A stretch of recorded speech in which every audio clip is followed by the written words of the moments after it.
Hello everyone, I am Dr. Prachi Kulkarni, Fertility Specialist, Ferty9 Fertility Center, Banjara Hills. Today we'll discuss a question asked by a viewer. Is it possible to do an IVF after menopause?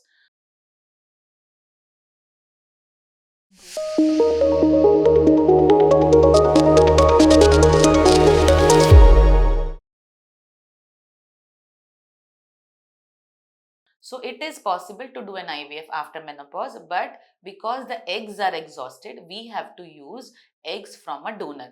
So how we do this is, after menopause, what happens is eggs are exhausted. So also the hormone which is coming from the ovary, which is estrogen and progesterone, is exhausted or very low levels. So what happens to the uterus, the muscle layer and even the lining shrinks in size.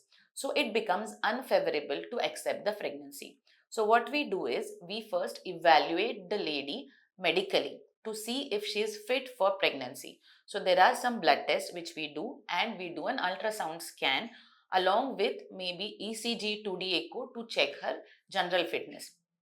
On ultrasound, we determine the size of the uterus and how many cycles of HRT or hormone replacement therapy are required to prepare the uterus to bring it to a position where it can accept the pregnancy. So how we give HRT is, it is in the form of either oral tablets of estrogen or in the form of gel of estrogen or even vaginal tablets of estrogen.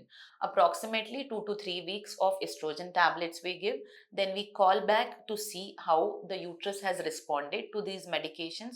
We check the 3D uterine cavity. We check the layer of the endometrium for its thickness, its vascularity. Then if we find it is satisfactory, then we give progesterone hormone to induce bleeding. So we can induce bleeding by giving hormone replacement therapy. But there is no treatment to make new eggs in the ovaries. So what we have to do is we have to give cycles of hormone replacement therapy until the uterus becomes favorable to catch the pregnancy, and we decide that on ultrasonography. Once the uterus is ready, then we can plan the donor egg IVF cycle. We select the donor after doing the medical test of the donor, and we select a healthy young donor who has her healthy child. So what we do is, same injections what we give an IVF cycle, we give those injections to the donor. Once the eggs are ready, we take out the eggs, we combine with the husband's sperm, we prepare the embryos in the lab, and then we put back the embryo once the uterus of the menopausal lady is ready to accept the embryo. So this is how we can do IVF even after menopause if you are medically fit and if we can get your uterus to a favorable condition. I hope this was helpful. Thank you.